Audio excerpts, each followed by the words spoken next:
বৈষম্যহীন একটা বাংলাদেশ তৈরি করা, মেধাভিত্তিক একটা বাংলাদেশ তৈরি করা, বৈষম্যহীন এবং মেধাবীদের বাংলাদেশ তৈরি করার লক্ষ্যেই আমাদের অভ্যুত্থান সংগঠিত হয়েছে।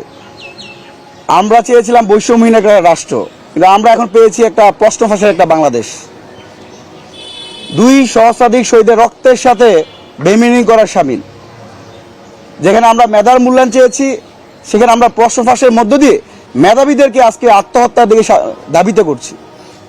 আপনারা জেনেছেন গত 9 জানুয়ারি প্রাথমিক সহকারী শিক্ষক নিয়োগ পরীক্ষায় প্রায় 14,385টি পদ শূন্য ছিল। সেখানে 10,80,000-এর অধিক শিক্ষার্থীরা আবেদন করেছিলেন। একটা 13তম গ্রেড, এই যে প্রাথমিক সহকারী শিক্ষক নিয়োগ পরীক্ষা, সেখানে গ্রেড হচ্ছে 13তম, সেখানে আবেদন করেছে 10,80,000 শিক্ষকদের আন্দোলনের প্রেক্ষিতে সেটা বর্তমানে প্রায় 11তম গ্রেডের দিকে দাবিত হওয়ার একটা প্রক্রিয়া চলমান রয়েছে।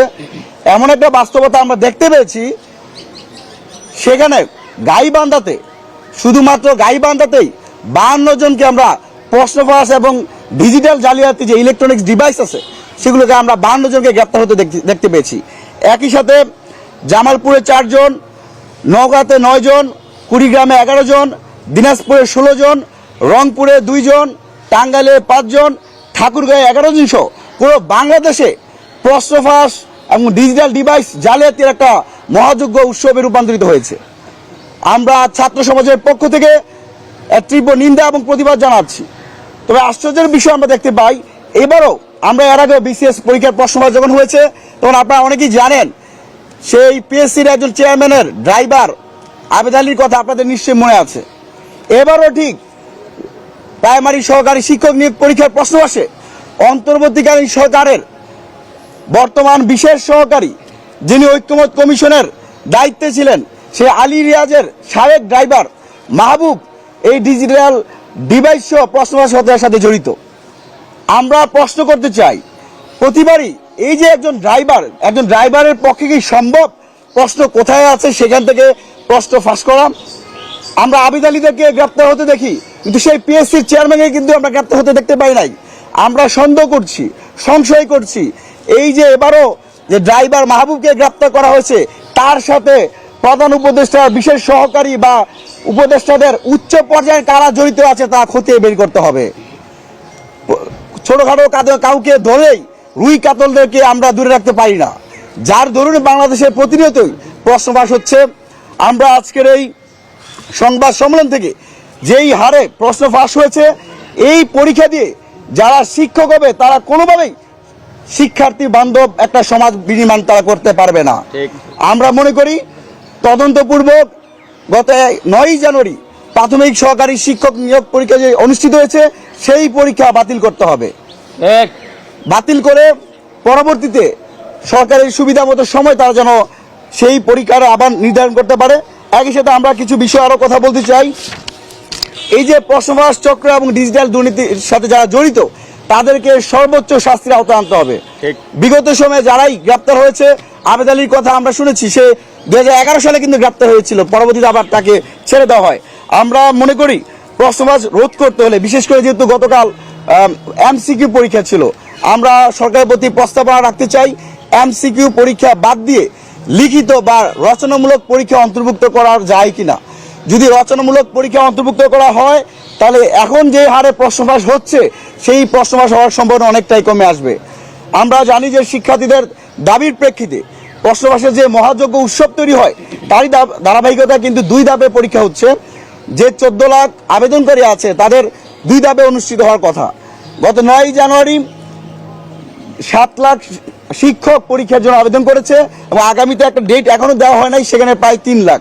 তা আমরা সরকারের প্রতি আরেকটা প্রস্তাবনা জারি করতে চাই, বলতে চাই প্রয়োজনে এই যে সারাতে দেখেন রংপুর বিভাগটা দেখেন, দিনাজপুর, রংপুর, কুড়িগ্রাম, নাগেশ্বরী, ঠাকুরগাঁও থেকে শুরু করে পুরো রংপুর বিভাগ প্রশ্ন ফাঁসে জর্জরিত। জামালপুরে হয়েছে, তারপর ঠাকুরগাঁওতে হয়েছে, টাঙ্গাইলে হয়েছে, বাংলাদেশের বিভিন্ন প্রান্তে প্রশ্ন ফাঁস হয়েছে। আমরা মনে করি প্রত্যেকটা বিভাগ ভিত্তিক করে ঢাকাতেই সেই পরীক্ষাগুলো নেওয়ার ব্যবস্থা করা হোক।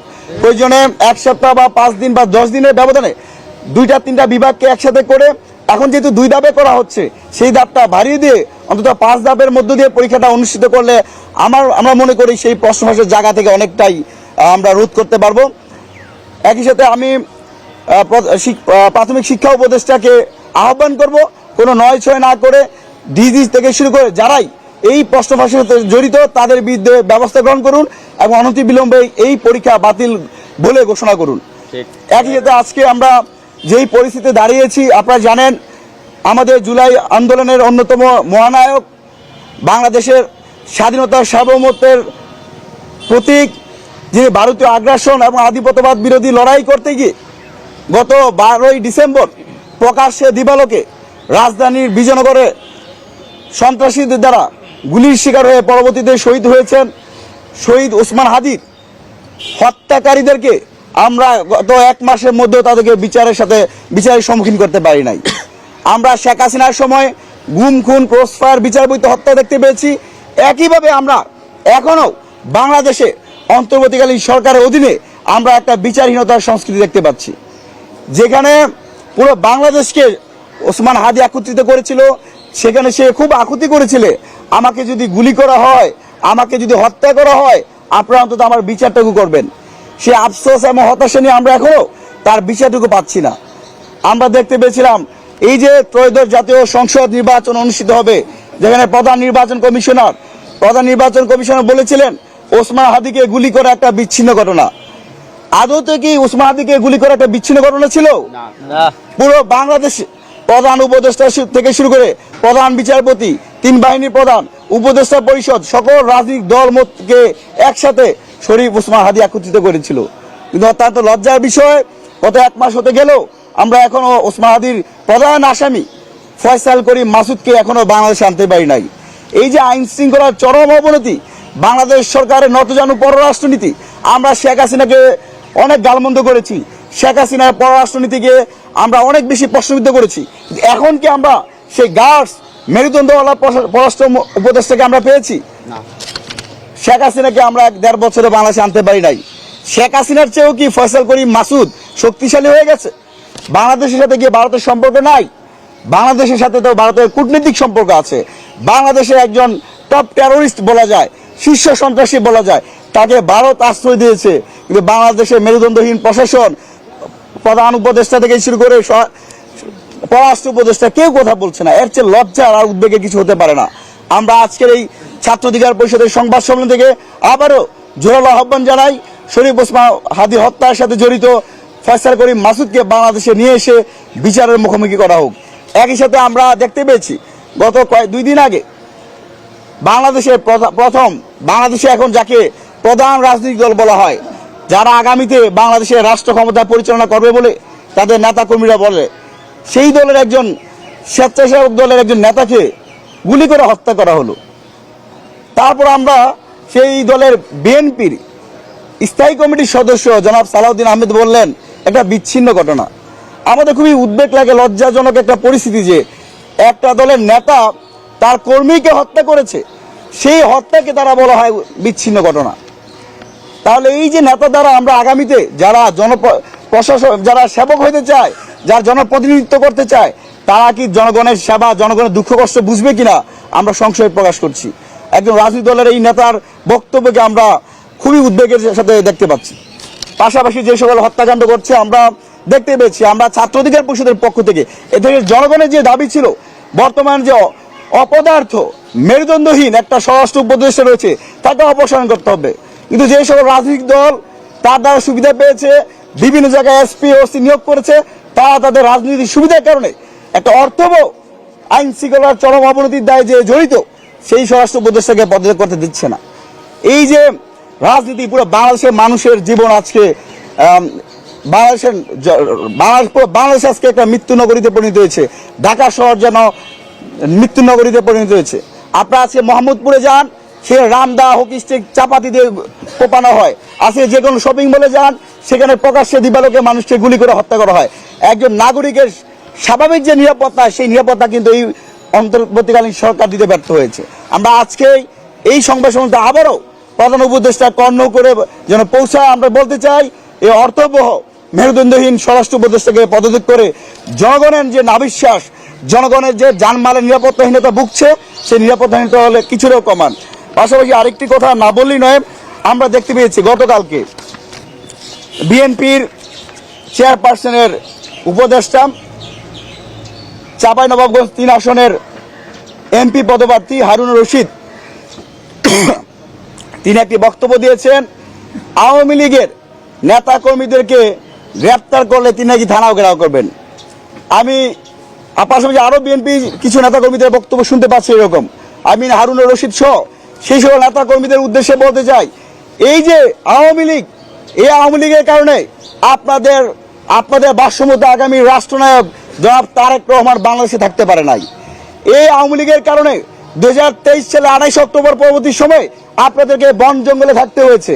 এই আওয়ামী লীগের কারণে 2024 সালের 5 আগস্ট পরবর্তীতে প্রায় 2000 অধিক মানুষকে হত্যা করা হয়েছে। এই আওয়ামী লীগের কারণে প্রায় 30,000 মানুষ পঙ্গুত্ব বরণ করেছে। সেই আওয়ামী লীগের প্রতি আপনাদের মায়া কান্না, এই ত্রয়োদশ জাতীয় সংসদ নির্বাচনে সামান্য কিছু ভোটের কারণে আপনারা তাদের বিবেক সহায় দিচ্ছেন, আমরা তার নিন্দা জানাচ্ছি। আমরা মনে করে দিতে চাই, এই আওয়ামী লীগ সরকারের নির্যাতন নিপীড়নের বিরুদ্ধে যে 2024 সালের যে অভ্যুত্থান সংগঠিত হয়েছে, এই অভ্যুত্থান যদি না হতো তাহলে আমাদের সাবেক 3 বারের প্রধানমন্ত্রী আপসীর নেত্রী বেগম খালেদা জিয়া মুক্ত আকাশে থাকতে পারতো না। এই অভ্যুত্থান না হলে বেগম জিয়ার মৃত্যুতে পুরো বাংলাদেশ তাকে যেভাবে স্মরণ করেছে সেই পরিবেশ তৈরি হতো না। এই আওয়ামী লীগের পতন না হলে লন্ডনে নির্বাসিত 17 বছর যিনি বাংলাদেশে আসতে পারে নাই, সেই বিএনপির চেয়ারম্যান জনাব তারেক রহমান বাংলাদেশে এসে এখন রাজনীতি করতে পারতো না। আমরা বিএনপি জামাত সহ সকল রাজনৈতিক দলের নেতাকর্মীদের প্রতি আহ্বান জানাই, নির্বাচনে জেতার জন্য সামান্য কিছু ভোটের জন্য এরকম ছলচাতুরি করবেন না।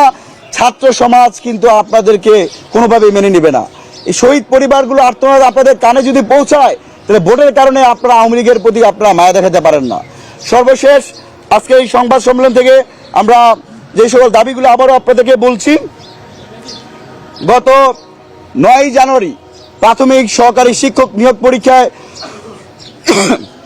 যে সারা দেশে যে পরিমাণ প্রশ্ন ফাঁস, ডিজিটাল ডিভাইসে সম্পৃক্ততা ঘটনা ঘটেছে, আমরা ছাত্র অধিকার পরিষদের পক্ষ থেকে প্রাথমিক সহকারী নিয়োগ পরীক্ষা বাতিলের আহ্বান জানাচ্ছি।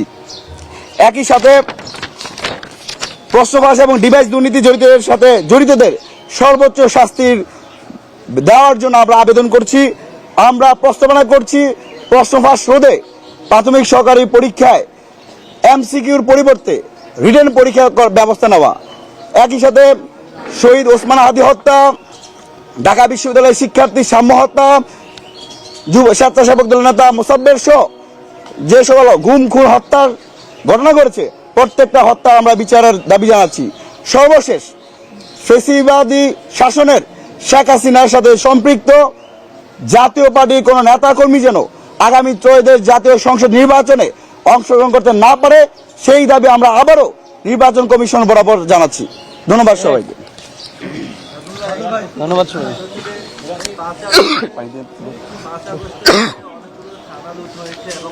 যে অস্ত্রগুলো সেগুলো এখনো পর্যন্ত উদ্ধার হয় নাই। পাশাপাশি আমরা দেখছি যে সাম্প্রতিককালে যে হত্যাগুলো হচ্ছে, ম্যাক্সিমাম হচ্ছে যে গুলি করে হত্যা করা হচ্ছে।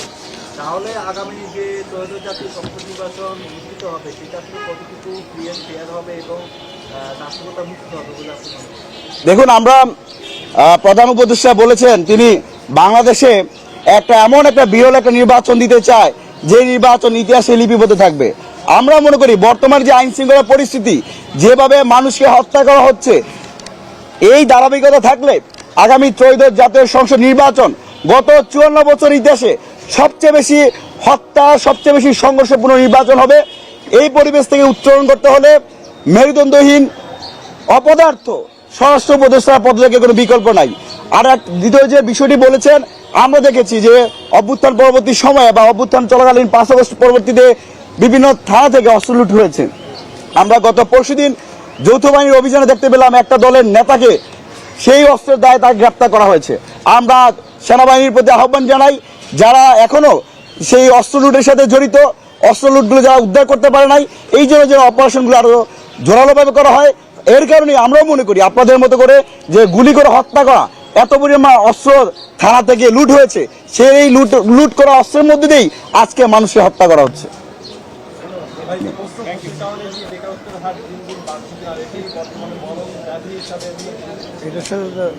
অবশ্যই ইতিমধ্যে আমি বলেছি, প্রশ্ন ফাঁস হচ্ছে মেধাবীদের গলায় ফাঁস। শিক্ষার্থীদেরকে হত্যা করা, শিক্ষার্থীদেরকে আত্মহত্যা থেকে ধাবিত করা। আমরা বৈষম্যহীন এবং মেধাবী একটা বাংলাদেশ তৈরি করতে চাই। সেই লক্ষ্যেই 2024-এর অভ্যুত্থান সংগঠিত হয়েছে। আমরা প্রশ্ন ফাঁসের সাথে জড়িত এবং ডিজিটাল ডিভাইস কাণ্ডের সাথে যারা জড়িত আছে তাদের সর্বোচ্চ শাস্তির আহ্বান জানাচ্ছি।